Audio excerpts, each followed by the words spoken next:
5,000 extra ಕೊಟ್ಟು extended warranty ತಗೊಂಡಿದ್ದೀರಾ? ಹಾಗಿದ್ರೆ ಮೊದಲು ಈ ವಿಡಿಯೋ ನೋಡಿ. ನೀವು fridge, TV, washing machine, oven ಈ ವಸ್ತುಗಳನ್ನ ಶೋರೂಮಲ್ಲಿ ಬೈ ಮಾಡಿದಾಗ ಬಿಲ್ಲಿಂಗ್ ಸೆಕ್ಷನ್ನಲ್ಲಿ ನಿಮಗೆ ಒಂದು ಆಫರ್ ಬರುತ್ತೆ. 5,000 ಎಕ್ಸ್ಟ್ರಾ ಕೊಟ್ಟರೆ 3 ವರ್ಷ ಎಕ್ಸ್ಟೆಂಡೆಡ್ ವಾರಂಟಿ. ಈ ಎಕ್ಸ್ಟೆಂಡೆಡ್ ವಾರಂಟಿ ನಿಮಗೆ ಯಾವ ಥರ ತೊಂದರೆ ಕೊಡುತ್ತೆ ಅನ್ನೋದನ್ನು ನೋಡೋಣ.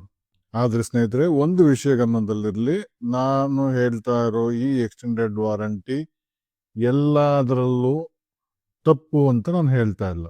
ಈ ಎಕ್ಸ್ಟೆಂಡೆಡ್ ವಾರಂಟಿ ಯಾವ ಥರ ನಮಗೆ ತೊಂದರೆ ಕೊಡುತ್ತೆ ಅನ್ನೋದನ್ನ ಒಂದೆರಡು ಎಕ್ಸಾಂಪಲಲ್ಲಿ ನಿಮಗೆ ತಿಳಿಸ್ತೀನಿ. ನೀವು 5,000 ಕೊಟ್ಟಿದ್ದೀರಾ, ಎಕ್ಸ್ಟೆಂಡೆಡ್ ವಾರಂಟಿ ಅಂತಲೂ ಅವ್ರು ಹೇಳಿದರು. ಬಿಲ್ ನಾವು ವಾಟ್ಸಪ್ಪಿಗೆ ಬಂದಿದೆ. ನೆಮ್ಮದಿ ಮನೆಗೆ ಹೋದ್ರಿ, 1 ವರ್ಷ ಕಂಪ್ನಿ ವಾರಂಟಿ, 3 ವರ್ಷ ಎಕ್ಸ್ಟೆಂಡೆಡ್ ವಾರಂಟಿ. 2ನೇ ವರ್ಷ ನಿಮ್ಮ ಪ್ರಾಡಕ್ಟ್ ನಿಮಗೆ ಕೆಲಸ ಮಾಡ್ತಾ ಇಲ್ಲ ಅನ್ನಿಸ್ತು. ನೀವು ಕಂಪನಿಯ ಕಸ್ಟಮರ್ ಕೇರ್ ಸೆಂಟರ್ಗೆ ಫೋನ್ ಮಾಡಿ ಕಂಪ್ಲೇಂಟನ್ನು ರಿಜಿಸ್ಟರ್ ಮಾಡೋದಕ್ಕೆ ಪ್ರಯತ್ನ ಮಾಡ್ತೀರಾ.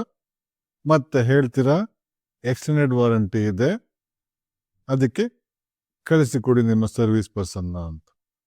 ಆಗ ಆ ಕಂಪನಿ ಕಸ್ಟಮರ್ ಕೇರ್ ಎಕ್ಸಿಕ್ಯೂಟಿವ್ ಹೇಳ್ತಾರೆ, ಎಕ್ಸ್ಟೆಂಡೆಡ್ ವಾರಂಟಿಗೆ ಈ ನಂಬರ್ ಅಲ್ಲ, ಎಕ್ಸ್ಟೆಂಡೆಡ್ ವಾರಂಟಿಗೆ ಬೇರೆ ನಂಬರ್ ಇದೆ ಕಾಲ್ ಸೆಂಟರು, ಅಲ್ಲಿಗೆ ನೀವು ಫೋನ್ ಮಾಡಿ ಅವರು ನಿಮಗೆ ಸರ್ವಿಸನ್ನು ಪ್ರೊವೈಡ್ ಮಾಡ್ತಾರೆ ಅಂತ.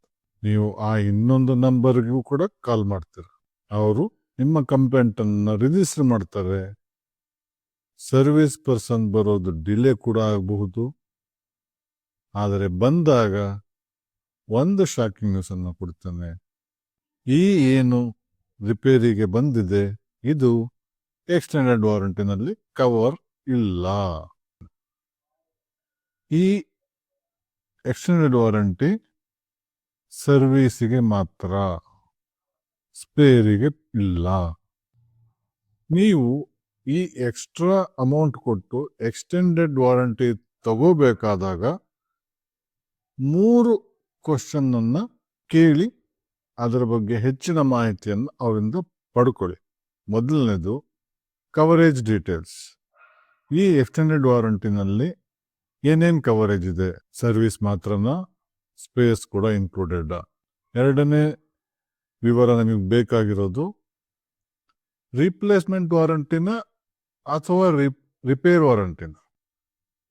3ನೇದು ಕ್ಲೇಮ್ ರಿಲೇಟೆಡ್ ಏನಾದರೂ ಹೇಳ್ತಾರಲ್ಲ ಅದರದ್ದು ರಿಟರ್ನ್ ಎವಿಡೆನ್ಸ್. ರಿಟರ್ನ್ ಎವಿಡೆನ್ಸ್ ಅಂತಂದ್ರೆ ನಾನು ಹೇಳ್ತಾ ಇರೋದು ನಿಮಗೆ ಅವರ ಒಂದು ಏನು ಬಿಲ್ ಕೊಡ್ತಾರೆ, ಬಿಲ್ಲಲ್ಲಿ ಈ ಕವರೇಜ್ ಡೀಟೇಲ್ಸ್ ಅನ್ನ ಮೆನ್ಷನ್ ಮಾಡಿರ್ಬೇಕು. ಇಲ್ಲಿ ಇನ್ನೊಂದು ಬಹಳ ಮುಖ್ಯವಾದ ಅಂಶವನ್ನು ಗಮನಿಸಬೇಕಾಗುತ್ತೆ ಸ್ನೇಹಿತರೆ. ಈಗಿನ ಡಿಜಿಟಲ್ ಯುಗದಲ್ಲಿ ಎಲ್ಲ ಶೋರೂಮ್ನವರು ಬಿಲ್ಲನ್ನು ವಾಟ್ಸಪ್ ಮುಖಾಂತರ ಶೇರ್ ಮಾಡ್ತಾರೆ. ನಿಮ್ಮ ರಿಜಿಸ್ಟರ್ಡ್ ಮೊಬೈಲ್ ನಂಬರ್ಗೆ ವಾಟ್ಸಪ್ ಮುಖೇನ ಬಿಲ್ ಬರ್ತದೆ, ಬಿಲ್ಲಲ್ಲಿದೆ ನೋಡಿ ಅಂತ ಹೇಳ್ತಾರೆ. ಆದರೆ ಸರ್ವಿಸ್ಗೆ ಬಂದಾಗ ಆ ವಾಟ್ಸಪ್ ನಮಗೆ ತಕ್ಷಣಕ್ಕೆ ಸಿಗೋದಿಲ್ಲ. ಇಲ್ಲಿ ಮೆಜಾರಿಟಿಯಾಗಿ ಯಾವ ಥರ ಪ್ರಾಬ್ಲಮ್ ಆಗುತ್ತೆ ಅನ್ನೋದು ನೋಡೋದಾದ್ರೆ, ನೀವು ತಗೋತಾ ಇರೋಂಥ ಒಂದು ವಸ್ತು ಒಂದು ಬ್ರ್ಯಾಂಡಿಂದು, ಆ ಬ್ರ್ಯಾಂಡ್ನವನು ಮ್ಯಾನುಫ್ಯಾಕ್ಚರಿಂಗ್ ವಾರಂಟಿ ಅಂತ 1 year ಕೊಟ್ಟಿದ್ದಾರೆ. ಆದರೆ ಕೆಲವೊಂದು ಕೇಸ್ಗಳಲ್ಲಿ ಶೋರೂಮ್ನವರು ಈ ಎಕ್ಸ್ಟೆಂಡೆಡ್ ವಾರಂಟಿ ಆಫರ್ ಅನ್ನು ಕೊಡ್ತಾರೆ. ಈ ಥರ ಶೋರೂಮ್ನವರು ಆಫರ್ ಕೊಡುವಂಥ ಈ ಎಕ್ಸ್ಟೆಂಡೆಡ್ ವಾರಂಟಿಗೂ ಆ ವಸ್ತುವಿನ ಮ್ಯಾನುಫ್ಯಾಕ್ಚರರ್ಗೂ ಸಂಬಂಧ ಇರೋದಿಲ್ಲ. ಇದು ಬೇರೆ ರೀತಿಯ ವಾರಂಟಿ. ಹಾಗಾಗಿ ನೀವು ಎಕ್ಸ್ಟೆಂಡೆಡ್ ವಾರಂಟಿಯನ್ನು ತೆಗೊಳ್ಳೋದಕ್ಕೆ ಮುಂಚೆ ಈ ಮೇಲ್ಕಂಡ 3 ವಿಚಾರಗಳ ಬಗ್ಗೆ ವಿವರಗಳನ್ನು ಪಡ್ಕೊಂಡು ಎಕ್ಸ್ಟೆಂಡೆಡ್ ವಾರಂಟಿ ಬೇಕು ಬೇಡ ಅನ್ನೋದನ್ನ ಡಿಸೈಡ್ ಮಾಡಿ. ಕೆಲವೊಂದು ಎಕ್ಸ್ಟೆಂಡೆಡ್ ವಾರಂಟಿಗಳು ನಿಜಕ್ಕೂ ಹೆಲ್ಪ್ ಮಾಡ್ತವೆ, ಆದರೆ ಸುಮಾರಷ್ಟು ಎಕ್ಸ್ಟೆಂಡೆಡ್ ವಾರಂಟಿ ಆಫರ್ಗಳು ತುಂಬ ನಿದ್ದೆಗೆಡಿಸ್ತವೆ. ಪೀಸ್ಫುಲ್ ನೈಟ್ ಎಲ್ಲ ಹೆಕ್ಟಿಕ್ ನೈಟ್ ಆಗುತ್ತೆ. ನೀವೇನಾದರೂ ಈ ರೀತಿಯಾದಂಥ ಯಾವುದೇ ಎಕ್ಸ್ಟೆಂಡೆಡ್ ವಾರಂಟಿಯಲ್ಲಿ ಪೇಯ್ನನ್ನು ಕಂಡಿದ್ರೆ ದಯವಿಟ್ಟು ಕಮೆಂಟ್ ಸೆಕ್ಷನ್ನಲ್ಲಿ ಅದರ ಒಂಚೂರು ವಿವರಗಳನ್ನು ಕೊಡಿ. ಸೊ ದಟ್ ಬೇರೆಯವ್ರಿಗೂ ಅದು ತಲುಪುತ್ತೆ, ಅವೇರ್ನೆಸ್ ಮೂಡುತ್ತೆ, ಭಾಳ ಜನಕ್ಕೆ ಹೆಲ್ಪ್ ಆಗುತ್ತೆ.